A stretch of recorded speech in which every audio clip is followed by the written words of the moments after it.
बड़े इंतजार के बाद आखिरकार उत्तर प्रदेश की योगी आदित्यनाथ सरकार का कैबिनेट विस्तार हो गया है। शाम 5 बजे राजभवन में कैबिनेट विस्तार कार्यक्रम का आयोजन किया गया। 2 भारतीय जनता पार्टी, एक राष्ट्रीय लोकदल और एक सुहेलदेव भारतीय समाज पार्टी के विधायकों को मंत्री बनाया गया है।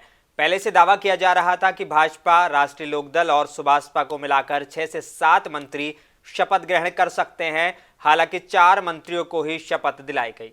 भाजपा से दारा सिंह चौहान और सुनील शर्मा को मंत्री बनाया गया है। वहीं सुभाषपा अध्यक्ष ओम प्रकाश राजभर और एनडीए में पिछले दिनों शामिल हुई राष्ट्रीय लोकदल के अनिल कुमार भी मंत्री पद में शामिल किया गया है। योगी आदित्यनाथ सरकार 2.0 के पहले मंत्रिमंडल विस्तार में आखिरकार ओपी राजभर को जगह मिल गई है। राजभर के अलावा सुनील शर्मा, दारा सिंह चौहान और आरएलडी के अनिल कुमार ने भी राजभवन में मंत्री पद की शपथ ली है। सुभाषपा अध्यक्ष ओम प्रकाश राजभर लंबे समय से मंत्री बनने का इंतजार कर रहे थे। 15 सितंबर 1962 को जन्मे ओम प्रकाश राजभर पिछले वर्ष समाजवादी पार्टी का साथ छोड़कर भाजपा में शामिल हो गए थे।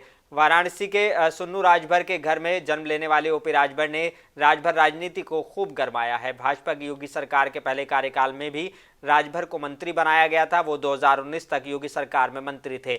लोकसभा चुनाव में उचित महत्व नहीं मिलने पर आरोप लगाकर वो भाजपा से अलग हुए थे। अब एक बार फिर से योगी सरकार में वापसी की है।